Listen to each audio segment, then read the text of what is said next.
Over the past 40 years, since the country opened to the world, China has been increasingly powerful, both domestically as well as internationally. China has debunked the modernization theory. Contrary to predictions, China's economic liberalization has not ushered in political liberalization. And recent geopolitical, ideological, and economic clashes between the US and China have led to talk of a Cold War 2.0. So today's event features 4 distinguished authors of new books focusing on the historical, political, and economic elements that shape the current state of US-China relationship. And all 4 books are available via Brookings bookstore online. We will be discussing a number of topics, including what are the factors that have led to China's drastic transformation, what are the current domestic and external challenges, what is the state and future of US-China relations, and of course, we will try to get to balloons and other aerial objects that may be on everybody's minds. So please join me in welcoming our distinguished panelists in alphabetical order. First, we have Chris Marcus, who is the Sidney Professor of Chinese Management at the Judge Business School at the University of Cambridge. His book, Mao and Markets, The Communist Roots of Chinese Enterprise, assesses how China's economic success continues to be shaped by the communist ideology of Chairman Mao. We are also joined by Steve Roach, who is a senior fellow at the Jackson Institute for Global Affairs at Yale University. He is author of the book, America, China, and the Clash of False Narratives.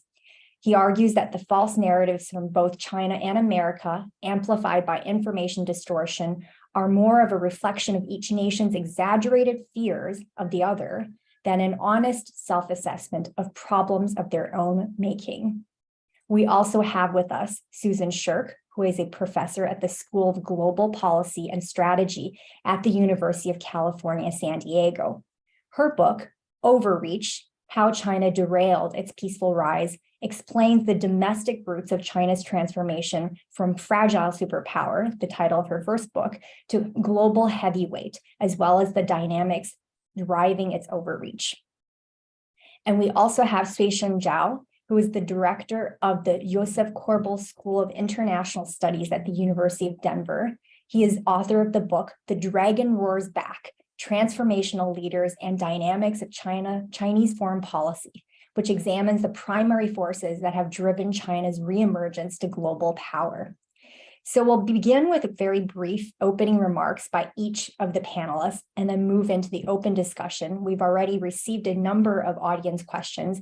If you have questions in the meantime, please email it to events@brookings.edu.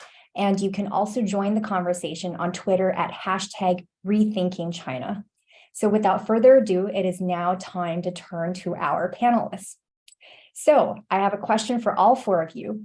All 4 of you suggest a different way of thinking about China's trajectory as a rising power. So can you please give us a brief 5-minute, no more than 5-minute take on how your very rich books debunks the popular assumption about China's trajectory economically and politically? What did previous scholars and China watchers get wrong? And how does your book correct some of those assumptions about China's future path? So let's start again in alphabetical order with Chris. Oh, Chris, I think you're muted. I'm unmuted. Do you think after 3 years I would unmute myself? So first, thanks so much for the great intro, Diana. I want to thank Brookings and also Chun-Li and Ryman McElveen for this great opportunity to be with such amazing other sets of scholars and books. I know it's not usual that as an M last name, I'm first alphabetically. So it's also, great to be here with people with names from the last name of the alphabet as well. So I guess, starting, I would say about our book, the area that we try to examine and in some ways debunk, which you mentioned actually in your opening as well, Diana, is, the wishful thinking, I think very much that China, as it economically modernized, would actually end up becoming more politically liberal. This is something that, is well established in economic development modernization theory as a common relationship. And I think, since Deng's reforms in the late 1970s, early 1980s and beyond, this was what US policymakers, global policymakers, sort of assumed in actually how China was approached by businesses, by political entities. China is admitted in 2001 to the WTO, and President Clinton at the time said something to the effect that this was, like a one-way economic street, where the assumption was that China would be, sort of becoming much more liberal politically, and this also led to decades of, engagement policy on the parts of, politicians in the U.S. and globally from all political persuasions. So what we try to examine in the book, though, that actually that this period actually of Deng and Jiang and Hu and everyone else that sort of was underneath them was really what the aberration was. It's not, many people are saying, surprised at how sort of hardline Xi Jinping is, and so we try to examine by looking at politicians, looking at business leaders and entrepreneurs, how actually there is a thread from Mao to Xi and through the society, political leaders and business leaders that that might have been ignored. I think that we had this wishful thinking that we saw giant markets in China and wanted to take advantage and capitalize on those.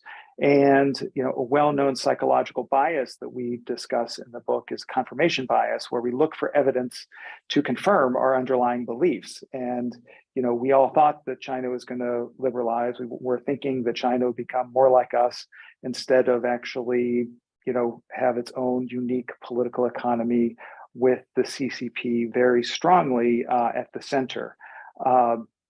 So we try to break out of this, confirmation bias trap, so to speak, by really rooting our analyses in a number of studies which were published, over the past 10 years in peer-reviewed academic journals that start with the actual data and relationships between, political actors, business actors, and actually what's happening on the ground in China. We think that this was an important way to start because I think it was James Fallows that wrote about, because China is so vast and complex, you can find almost anything you want sort of happening somewhere. And so it's very easy to sort of have confirmation bias. And so we look in detail in the book at the depth of how the CCP influences life in China and the commitment to the CCP for many people, particularly those, as I mentioned, our analyses looks at business leaders, entrepreneurs, and also political leaders. Again, sort of, we try to actually write the book in a readable style with stories and anecdotes and, from our own qualitative research and interviews, but also, from media reports, but underlying those stories are these, peer-reviewed journal articles. And so, this is important, I think, for business leaders as they engage in China, but also political leaders as well, because as we've seen, President Xi has returned to many of the sort of more ideologically driven, but perhaps hardline policies and practices that are reflective also of Mao and the earlier CCP. And I think as we continue to think about how to engage, and I think that engaging with China is hugely important, but we have to do it from a realistic standpoint and understand that just because Liu He says at Davos that China is open for business, that actually, we should maybe take that with a grain of salt and think about actually the deeper underlying political and economic systems. Wonderful. I have some follow-up questions about the title of your book, right? The specter of now hovering over everything. But before I do that, I wanted to turn it over to Steve with the same questions about what your book debunks and what did other people get wrong.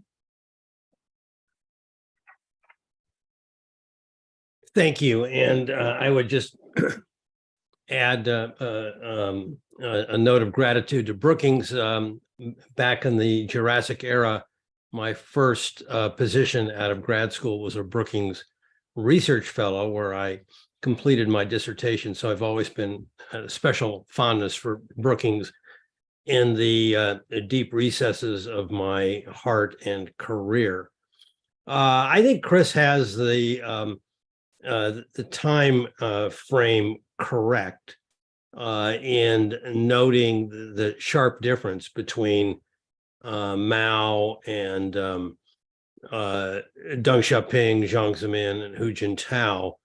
But I would argue that sort of the return to Mao under Xi Jinping is truly the aberration and not necessarily something that connects these two important bookends of modern China's history. The Deng Xiaoping model, which was followed, I think, reasonably well by Jiang Zemin and Hu Jintao, was a flexible model. And it was so flexible that right around 2007 began an intense internal debate as to how the model should be modified to move away from an economic framework that stressed growth being driven by exports and investment to one increasingly driven by China's rising middle-class consumer. And it was an encouraging and refreshing rethinking of the framework that had worked so well for nearly 30 years. And Xi Jinping has basically backtracked on all aspects, or I shouldn't say all, but most aspects of that transition, shifting power back to state-owned enterprises and their low productivity bias, which is really problematic given the rapid aging of the working age population, or the population in general in China, and the decline of the working age population that's now been evident for 8 years. I think that the problem with Xi Jinping's approach very much reflects the points that Chris made. It's more driven by ideology, by a power consolidation under the guise of anti-corruption, and a standing committee right now, courtesy of the 20th Party Congress, that is packed with loyalists who are unwilling or afraid to speak truth to power.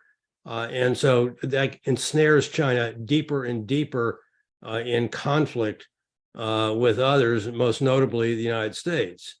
And the final point I would make is that unwilling to face up to its own vulnerabilities of a failed rebalancing and a failed opening up of its system, China has turned to scapegoating the U.S.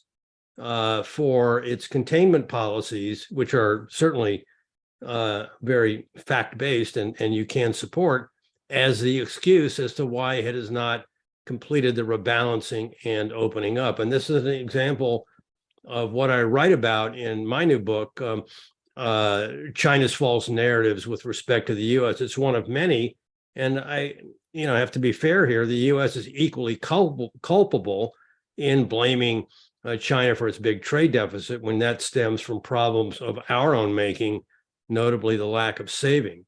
And so this confluence of many false narratives on both sides of the relationship has led to deepening misunderstandings between these two strongest nations in the world. And this clash of false narratives, I argue, is the high-octane fuel of conflict escalation, which in the last 5 years has resulted in a trade war, a tech war, and now the early stages of a new Cold War. It doesn't take much of a spark to turn a Cold War hot. It could be any one of a number of things: Taiwan, South China Sea, or who knows, maybe even the popping of a balloon. But I'll stop on that point. Great. We'll circle back also to the point you raised about the demographic crisis. Let's now turn to Susan. Susan, you're muted.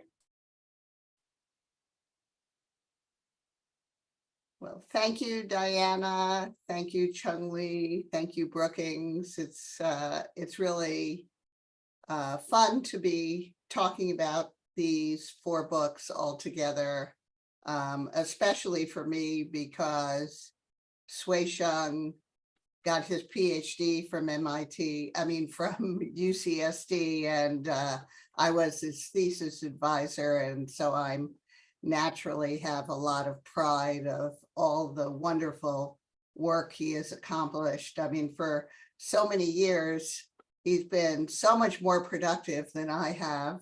And so I really admire and seek to emulate him as the teacher learns from the student. So my book, I think, will surprise readers because I argue that China's overreach didn't begin with Xi Jinping. And of course, the definition of overreach is to take things too far, to do them in an exaggerated manner, in a way that snaps back to harm yourself, self-defeating, overly aggressive foreign policy and overly repressive and statist domestic policy. And when, of course, most of my career as an old China hand, we've seen China and the United States managing to get along after Mao died surprisingly well, despite China's rapid strengthening of its economy and its military capabilities, and despite the vast differences in our political systems, but due in large part to China's own policies designed to reassure the United States and other countries that even though it was rising so rapidly, its intentions were friendly, it was not a threat, and also to a kind of generosity and goodwill on the part of the US in welcoming China into the community of nations and the world order. Things were going moderately well until the mid-2000s. So that's the big surprise, is that this begins under collective leadership between the 2 terms of Hu Jintao. It actually begins even before the global financial crisis and is due largely to the some of the perverse features of collective leadership, which had been designed by Deng Xiaoping after Mao in order to prevent what Deng called the over-concentration of authority, which led to arbitrary decisions, tragic decisions, like the Great Leap Forward and the Cultural Revolution. But collective leadership under Hu Jintao was really oligarchic leadership. Instead of the interest groups, bureaucratic interest groups, constraining one another, checking one another, instead they log rolled on one another. And every oligarch, in particular, the head of the control, what I call the control coalition, Zhou Yongkang, in this standing committee with 9 members now, was able to hijack policy. Nobody stopped him. Hu Jintao didn't stop him.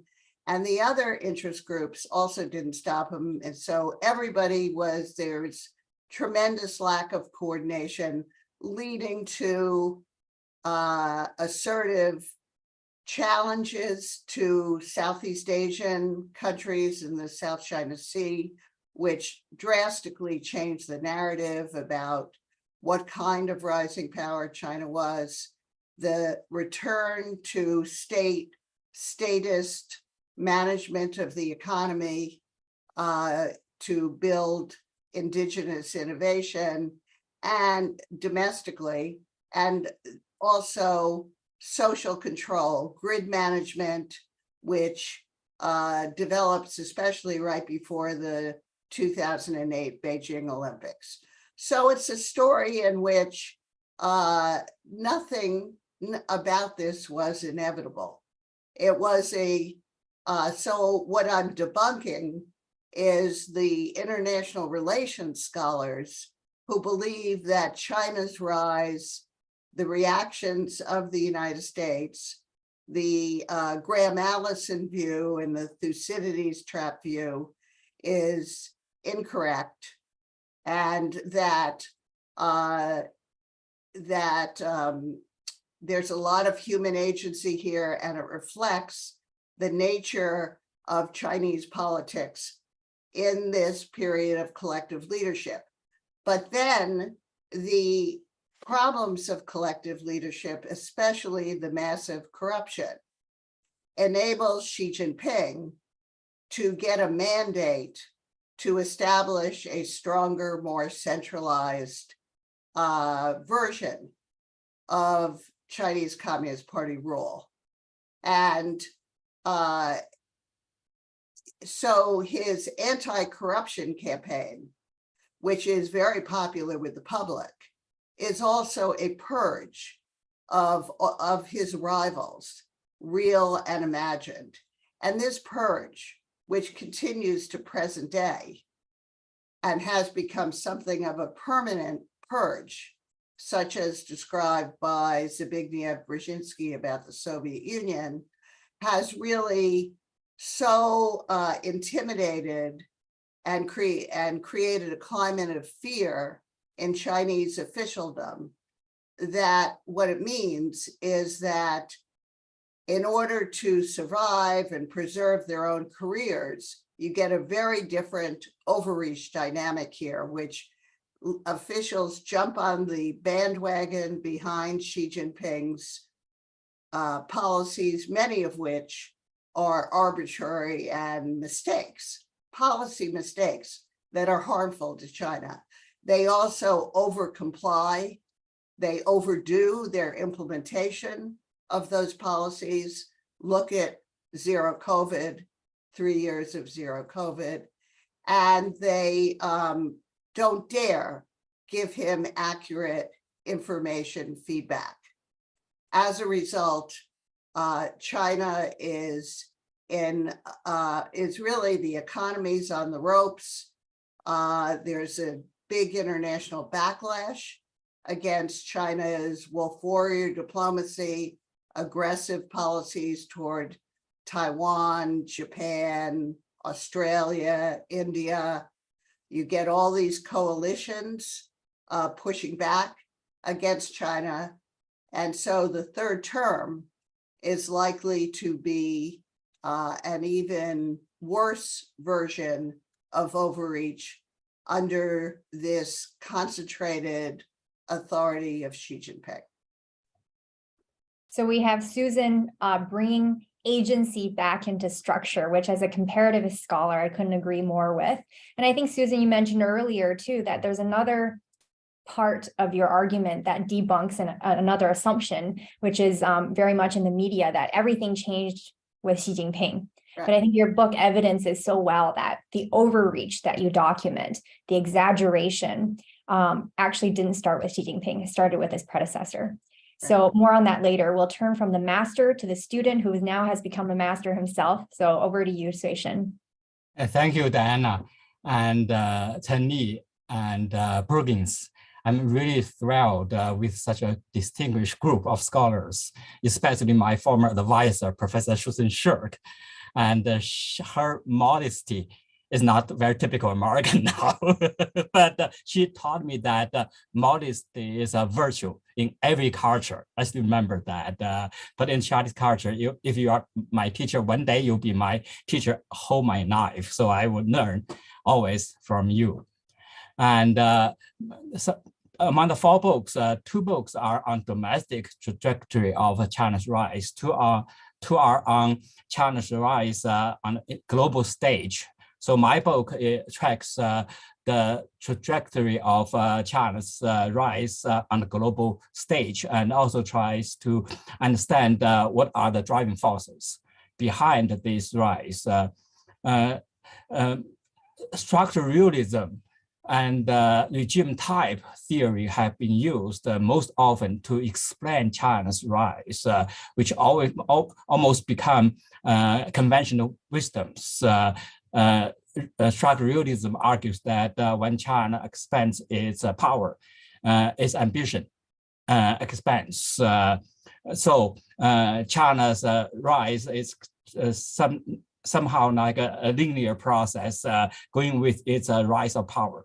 But this cannot explain many turns and twists of the PRC foreign policy behavior in the last 70 years. During Mao Zedong's years, China's relative power was weak, but Mao launched 6 cross-border wars, including a war with the most powerful nation in the world, US, in Korea, and fought war with the Soviet Union and with India, with many other countries. But Deng Xiaoping came to office, moderated Chinese foreign policy. His successors, Jiang Zemin and Hu Jintao, continued that process of moderation. But China's relative power during this period has been rising. And so that cannot explain that process, behavior too.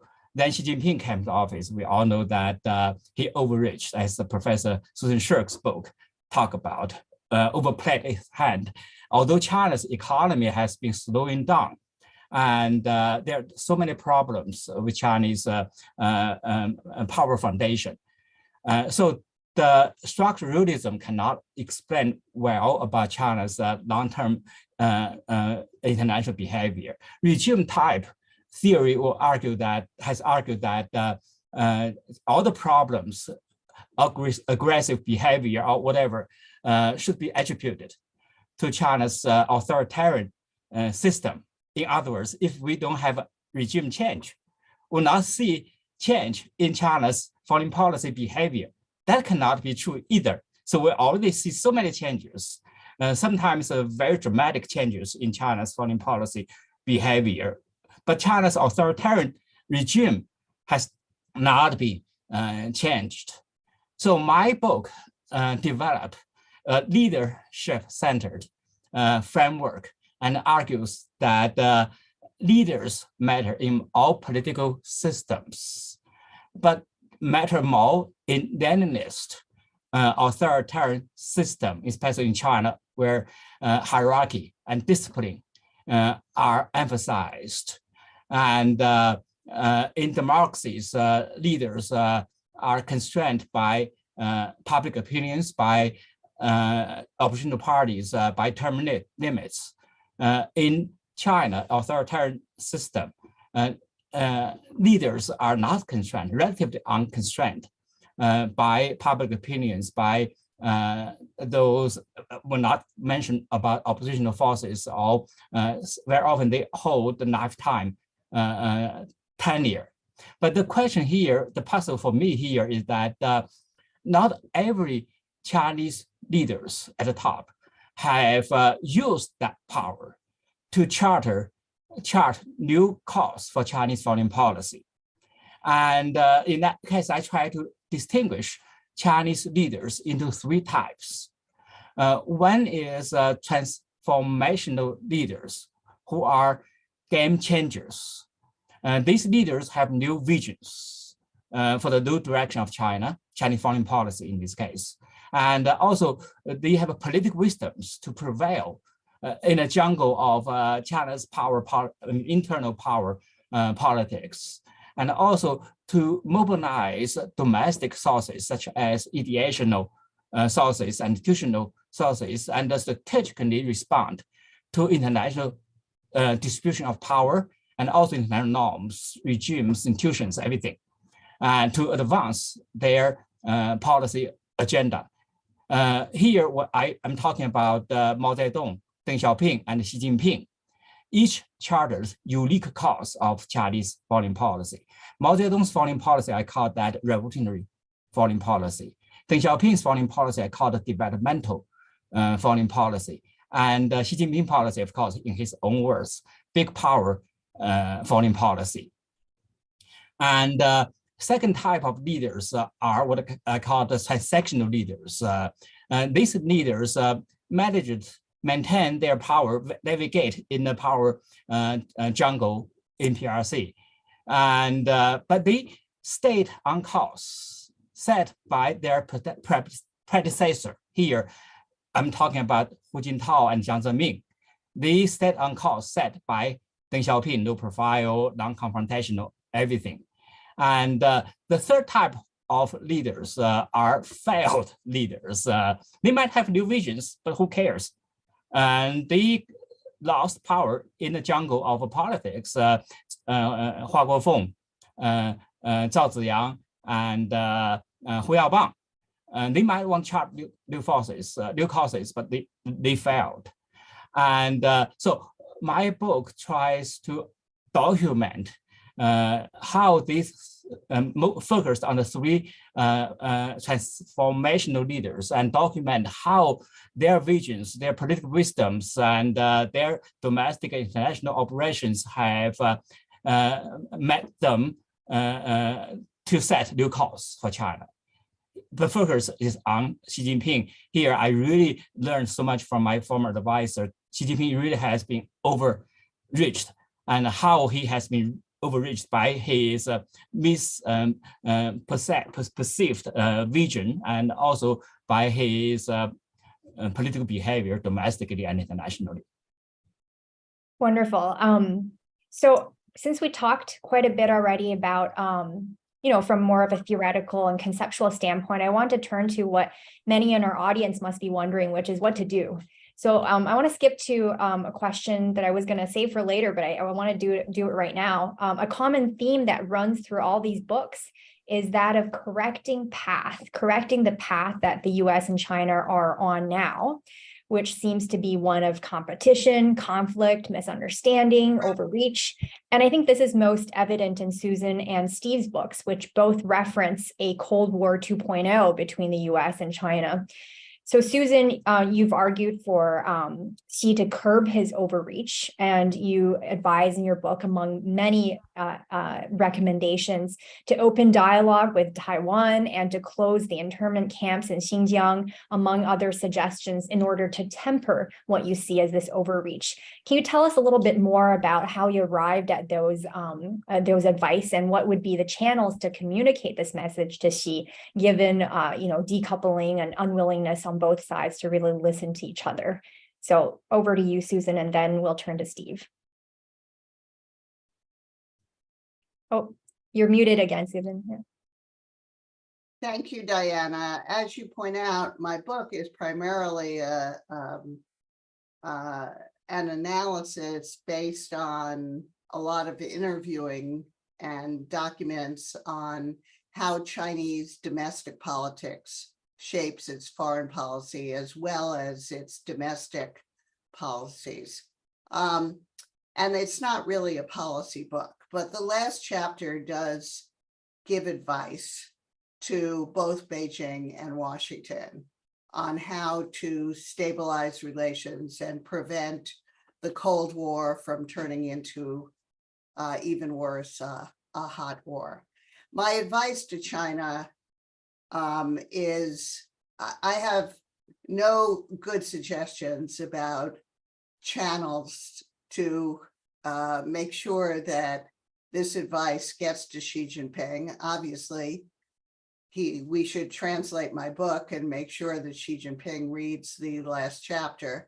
But actually, I wrote the book with a Chinese audience in mind, because I did want people in China to think about that nothing that's happened so far is inevitable, that it's a matter of the political choices of political figures, and that they could change their policies.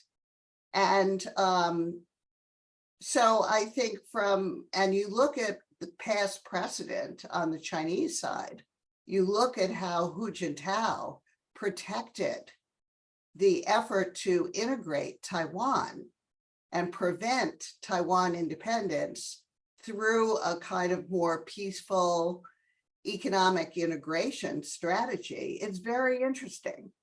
And remember, who was the person working for Hu Jintao who carried out that very effective integration and diplomacy? It was Wang Yi, who now under Xi Jinping is sort of your number one wolf warrior diplomat.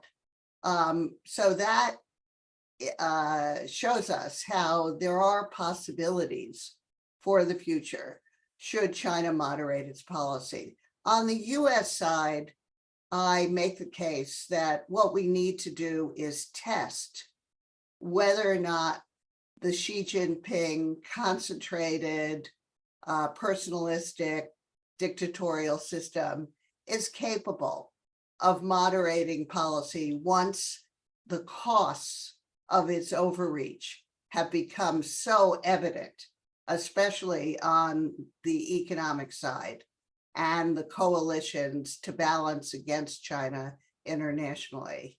And of course, now even protests over the extremes of zero COVID. So, and that's why I really was hopeful about the Blinken visit as the start of a process of trying to engage in give and take, a process of diplomacy that includes sanctions, includes sticks, as well as carrots, but integrated in a process of diplomacy, not overreacting by just whacking them with sanctions without a strategy of how to use those sanctions to try to induce moderation and change in Chinese behavior. So Steve, I think you also have a very people-centered argument. And I like what you said to me earlier about, relationship problems require relations getting worked on. So could you tell us a bit more about what you argue in your book in moving from codependency to interdependence? And you mentioned suggestions including a bilateral investment treaty and the establishment of US-China Secretariat. You basically propose all of these relational mechanisms that need to be set up, but also structures and institutions to facilitate those kinds of relational dialogues. Could you tell us a bit about why those are your proposals, and given the complexities of politics on the DC side, how you think any of this would be feasible? Well, thank you, Diana. Just to pick up on that, the relationship aspect of this is absolutely critical to this book and its proposed framework of conflict resolution. Contrary to what you pick up in every American newspaper every day, the U.S. does not have a China problem. China does not have an American problem. Together, we have a problem in managing the relationship between us. So how do you implement these proposals that you just enumerated, the bilateral investment treaty or a new secretariat-like organization? The obvious thing that's missing from that equation is to move from distrust to trust. There is no trust at all between the United States and China right now, none. Can you name one sitting member of the U.S. House of Representatives or the United States Senate who is in favor of re-engagement in any form with China right now? The House enacted by a vote of 365 to 65 a couple of weeks ago the establishment of a new select committee. I like to call it the Select Committee on China Bashing, because I'm certain that's what its purpose will initially be. So on trust, I think there's some low-hanging fruit and there's some tough issues that can be done. The low-hanging fruit that could be picked is reopening closed consulates in both nations, in relaxing visa requirements, in restarting foreign exchange student programs between the two nations that have been so important over a long period of time. Tougher to do, but equally essential, is in relaxing serious constraints that have now been placed on the operation of NGOs. And then the big issues that are critically important in trust building, climate change, health, especially in a pandemic, and of course, cybersecurity. If we begin to make progress on trust, and I just stress the word begin, then we can do the other two issues that I talk about explicitly in my book that are more framework issues, a bilateral investment treaty where the negotiations were 95% of the way done prior to the election of Donald Trump. These lower investment barriers and are pro-growth much more effective than trying to implement zero-sum agreements focused on bilateral deficit reduction that do nothing for either country. And then finally, the institutional proposal that I'm actually most excited about is the establishment of a full-time U.S.-China Secretariat, which really alters the architecture of engagement between the two nations. It used to be focused on, once or twice a year annual strategic and economic dialogues, which basically accomplished very little over a long period of time. And now, we have meetings either by Zoom or, the Bali 3.5-hour summit between leaders, and we were hoping but didn't get, the Blinken follow-up mission this past weekend. That's not the way to engage our major adversary in the world of geostrategic power. A secretariat located in a neutral venue, call it Switzerland, would work full-time, 24/7 on all aspects of the engagement, from economics and trade to innovation, policy and technology transfer, to subsidies of state-sponsored activities, to, yes, climate, health, cyber, and even human rights. It would have a convening power to bring in experts from around the world to deal with thorny problems like COVID, and it would have a compliance and dispute resolution mechanism to manage existing and new agreements. The plan is not perfect, but I'd certainly welcome, any better ideas from any of my three colleagues on this call today. Great. And I see a common thread between yourself and Susan in that posing or framing the bilateral relationship as really a collective action problem to be solved on both sides.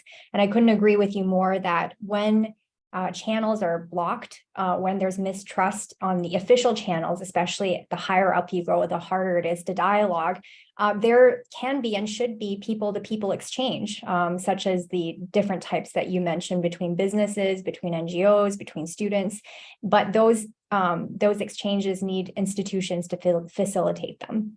So I want to now turn back to Chris and Sui-Sheng. You can feel free to react to any of the recommendations that our other two speakers have given, but I also did want to come back to Mao and markets. So I had a question for Christopher. For Chris, you provocatively link Mao to markets, and you essentially argue, I mean, this is my words, but you argue that Mao's specter has been essentially hovering over China's market logic for decades, and that importantly, that China's economic success was precisely due to this continued influence of Maoist ideologies rather than being constrained by it. But what do you make of Xi Jinping's crackdown on the private entrepreneurs, on the tech entrepreneurs sectors, especially in late 2020, and its subsequent easing very recently this year to stimulate growth after the pandemic? Doesn't this kind of Maoist style campaign, which is highly unpredictable, scare off investors, who think that, well, if China can do an about face on COVID policies, and it has done about face on crackdowns on the tech sector, aren't China's markets just riskier and riskier and more volatile because no one ever knows what campaign the party is going to launch next? So sort of on your discussion of sort of assessment of Xi's actions in the economy, I couldn't be sort of more aligned in an agreement. I think that, they're, I'm sure very scary to investors and actually I think very long-term and short-term detrimental to the Chinese economy. You mentioned your words. I would actually, and as a reader, I respect, sort of your assessment of our argument, but I would, maybe phrase a little differently what our goal is for the book, because, Mao is sort of famously, famously led to many tremendously, sort of tremendous economic and human disasters. I mean, the Great Leap Forward being, sort of maybe the most prominent, where, his ideas of sort of catching up to the UK and US in steel production, led to a great famine where, upwards of 40 million people died. So our interest is not necessarily in really connecting Mao's economic policies, but really understanding how socialization happens into the CCP and just more broadly, and that actually the sort of propaganda ways in which people enter the party actually have a long-standing effect on their cognition. And this is something where there's lots of social science research on this topic. And so, it's a lot of areas where we actually examine the things that either entrepreneurs or politicians actually do are actually against their economic interests, against the growth of actually the sort of city that the politicians in, or actually the business that's run. So I think we think we in the West talk to leaders in China, and they say sort of wink wink nudge, we don't actually, all this sort of Maoist rhetoric we may not believe, but actually because of the socialization process, what we find is that actually those feelings sort of run very deep. And so I do think that the sort of neo-Maoist moves that you mentioned, and sort of the backtracking and 180s on the tech industry and on COVID and all this stuff, I think are both sides hugely detrimental. And I think also another, in some ways, neo-Maoist set of strategies that she has is around the sort of campaign logic or campaign style of doing things. I mean, there's, the anti-corruption campaign, there's a people's war against COVID. In the economic realm, there's this sort of, very much, I think, campaign focus around semiconductors, where, she talks about, concentrating strength to do big things.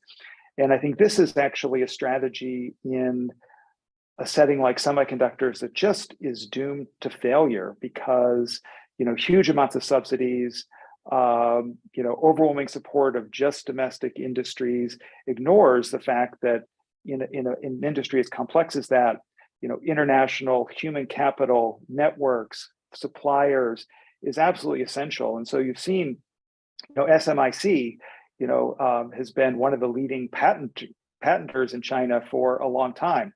Well, when you have these very top-down systems of trying to encourage innovation, patents is a way to measure that. And so there's a lot of sort of production of patents, but whether they're high quality or not, is another is another factor. So I do think that the, in some ways, return by Xi to many of these sort of hardline economic policies and plans, I think really hurts China economically, and that worries me, because not just, China doing well, but also, authoritarian regimes, if they don't have or aren't delivering economically for their citizens, there may be questions from the citizens as to, what good the regime is. I think people, if they're economically growing and their kids are going to be better, I mean, they can actually, support the regime. And so if they start to get, more significant pushback, like with the COVID protests after the longstanding lockdowns, this could create further uncertainty, maybe result in, doing other things to sort of reassert the legitimacy of the party, like, even trying to take Taiwan. So I think it's a very sort of scary couple of years we have, as these poor economic policies probably are going to lead to economic disruptions. So not a great outlook for investors. Yeah, I wouldn't put my money in China. Sui Sheng, I wanted to come back to your leadership trajectories. And you mentioned that you sort of put Mao and Deng and Xi on the same pedestal as chief architects or transformational leaders. And so what do you think, and you mentioned that, while Mao was a revolutionary transformation leader, Deng was a developmentalist transformation leader, Xi is a great powers transformational leaders. Can you talk a little bit more about what distinguishes Xi from his two predecessors, and what should Western investors and policymakers be aware of when assessing political risk under Xi Jinping's transformation of China's path? All the three leaders are the most powerful leaders in the PRC history, and all, as you said, architecture of a new course for China domestically and internationally. And but the question here people ask is, who is more powerful among all the three? I would argue that Xi is more powerful than all others because he has not only consolidated his power quickly, and he has also eliminated all the factional potential rivals and placed his lawyers in their places. In fact, he has upset a long-standing practice of internal power balance at the top level of Chinese leaders. Mao was balanced by his revolutionary comrades, Liu Shaoqi and some others. Deng Xiaoping was balanced by Chen Yun, and Jiang Zemin was balanced by Deng Xiaoping, and Hu Jintao was balanced by Jiang Zemin. But who is now balancing Xi Jinping? I don't see any. So Xi Jinping is running the country now without the clear rival. So he has not become a Mao Zedong in terms of power concentration, has also changed the Deng Xiaoping, Hu Jintao, Jiang Zemin's so-called collective leadership, consensus building policy making practice. And he has really become the most powerful leader in China. So using his power, he has carried out a fundamental policy reorientation, foreign policy reorientation of China. Becomes he abandoned clearly Deng Xiaoping's low profile foreign policy, changed Deng Xiaoping, Hu Jintao, Jiang Zemin's featured developmental modesty for sure. Then he advocates the so-called big power foreign policy. What is big power foreign policy? Proactively shape international environment rather than react to it. So he has made a lot of new initiatives, much more than anyone else in the PRC history. And also he has advocated this really confrontational foreign policy direction, fighting spirit, 斗争精神, and set red lines, have a 底线思维, best line thinking, tries to defend so-called core national interests, which is core national interests, is a bottom line of national survival. You cannot negotiate, you cannot compromise. So he will, for me, it's something he will not conduct diplomacy. He's fighting using the military. We don't need the foreign military, as Susan Shirk said, Wang Yi, those people, we don't need them. We need only those military officers to fight for the islands, to build those islands in South China Sea. So he put a very big new face of China in international arena. Then the question here becomes, when he posted such a confrontational posture internationally, he has been met with unprecedented resistance, pushback against China, especially not only because of his assertive foreign policy, but also authoritarian domestic repressive domestic policies. So in that case, Xi Jinping has become incredibly insecure.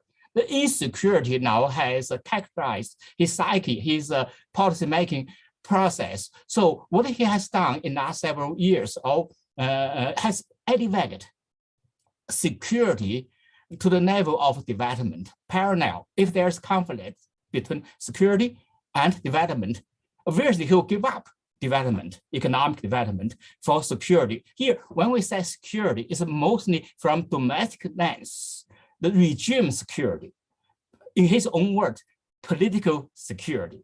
So here relates to this insecurity, we have seen another very interesting development. That is, for the investors, that is his tolerance to risk, or risk tolerance has been increased against those economic pushback or economic costs. The COVID zero policy is a very typical example. 3 years, Chinese economy suffered so much. He will not change until the protests November took place. So the November protests threatened security. So that's why he changed his policy. So here we have the investors have to be aware of his policy priority for China today, not development.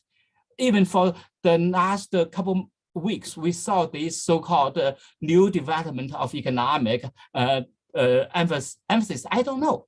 Is tactical, long-term, fundamental, or just for temporary development. So his mind, regime security, so-called national security, is still the priority. So another risk I think we have to be aware of, that his power concentration, someone mentioned earlier, has also taken a huge risk for the policy-making process. He is living in a bubble.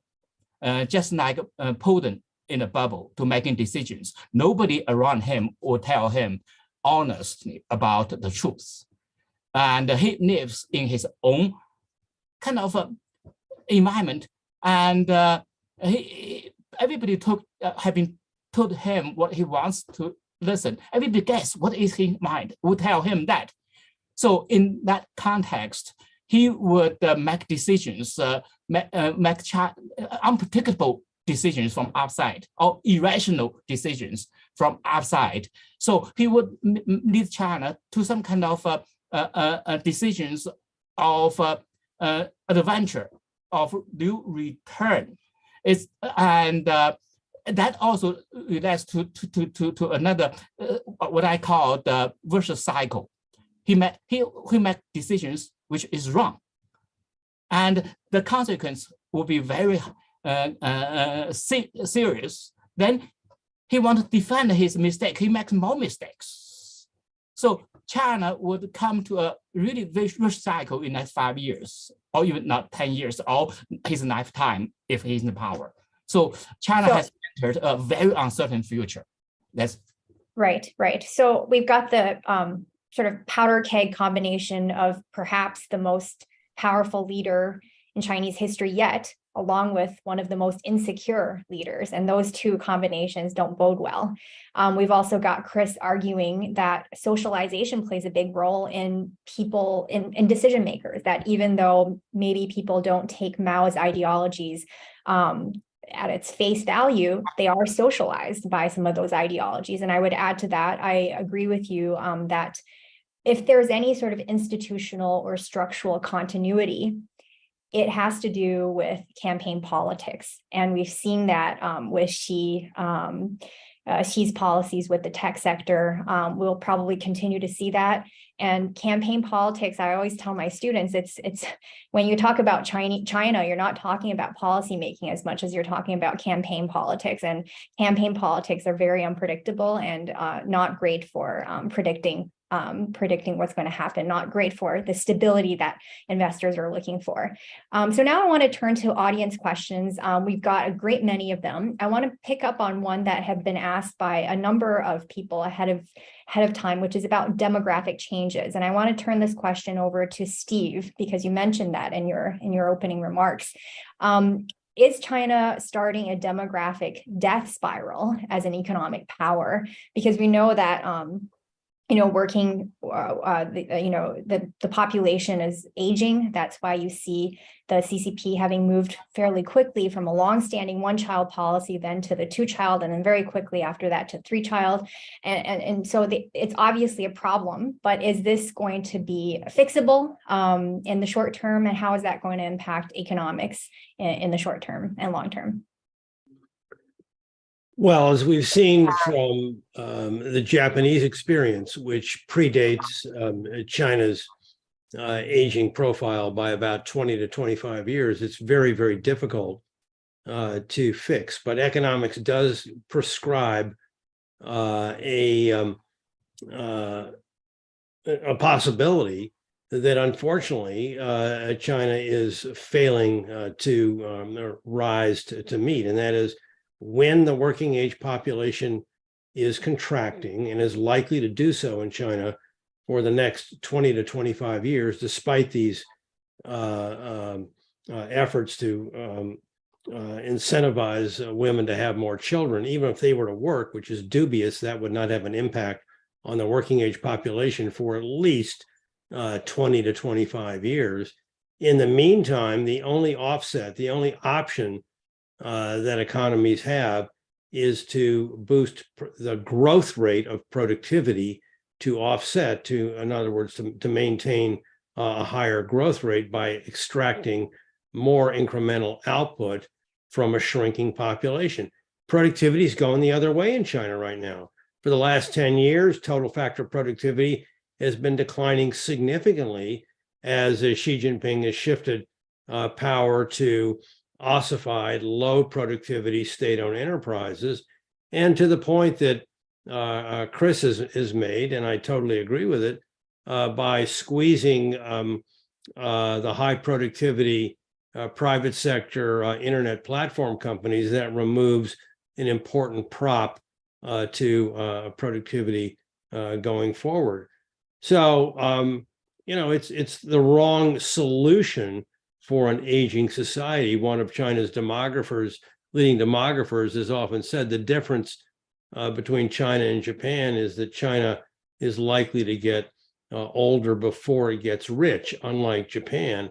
And that's the truth. And I would just throw it back to Sui Sheng, who talked about, the three categories of leaders.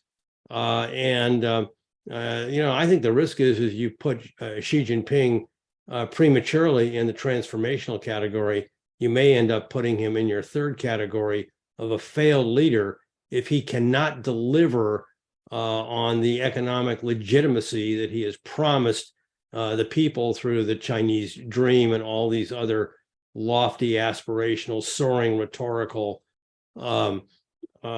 imagery that is framed his own political campaign to the Chinese people. He's got a growth problem. It's a serious one. It's not going to go away. It's going to be enduring. I say this as someone who's been an unabashed China optimist for 25 years. I am no longer of that optimistic view.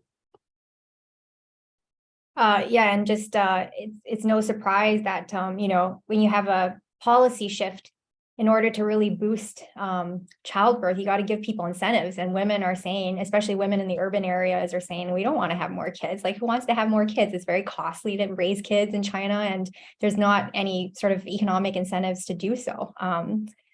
So I want to then turn to Taiwan. And here I want to turn it over to Susan to answer this question, because you talk a lot about the importance of continued diplomacy, even when it's very, very difficult. So we have a question from the audience. Is there still room for diplomacy to manage the Taiwan issue, or is conflict now inevitable? I think I know your answer to that one, but maybe you can expound upon that. If the answer is of some version of there must be some time, there must still be time, what is the first step towards this diplomatic solution, and who should be taking it? Well, the most important element in a diplomatic solution is really Beijing's actions and treatment of Taiwan. It will be extremely difficult for Xi Jinping to persuade the people of Taiwan that there is a path of peaceful reunification, especially after the takeover of Hong Kong. I mean, look what's happening this week with the trial of the democracy activists in Hong Kong who simply sought to have a primary election. So people, it will be extremely difficult, but perhaps not impossible to at least stabilize a relationship between this island and the mainland, which is so close to it. I mean, if Taiwan were universally recognized as an sovereign independent country already, it would still be important for it to find a modus vivendi with this powerful government on the mainland. So, but instead of pursuing some kind of reassurance, at least talking to the DPP government in Taiwan, Xi Jinping has taken this more intimidating approach, aggressive approach. And that then has, even though the folks on Taiwan are not panicking at all about that, in the United States, American politicians are competing with one another to show how much they love Taiwan and how much they're going to put the United States to the defense of Taiwan. I am all in favor of strengthening deterrence, and I think it's an extremely positive development that Japan, as well as other countries, are seeing the preservation of Taiwan's autonomy and peace in the Taiwan Strait as important for their own security, and therefore strengthening, working with the United States to deter aggression from Beijing.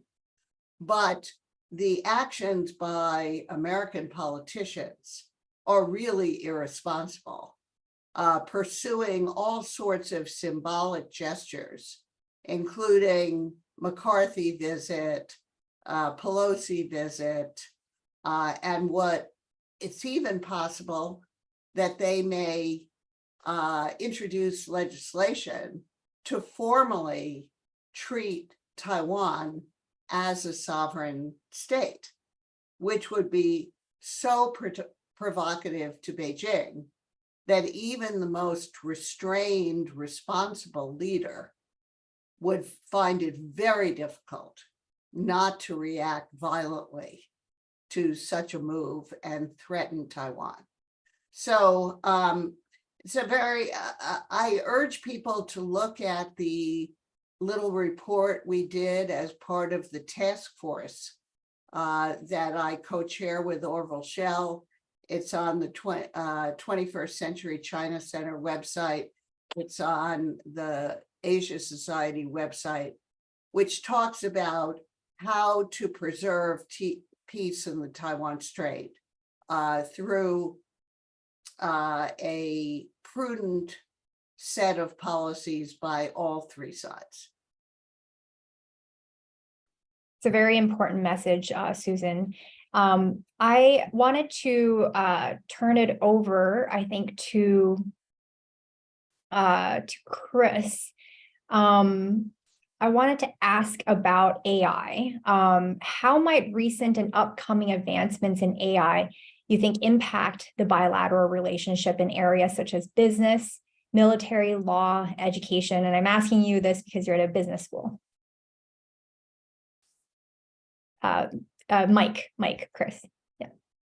Thank you. I need to have AI actually, to take my mic off. So yeah, I first of all, I'm not in any way an expert on AI, but I mean, I think this is an area where China has really staked out an ambitious position, like many other areas. I think they were the first country with a national AI strategy in 2017.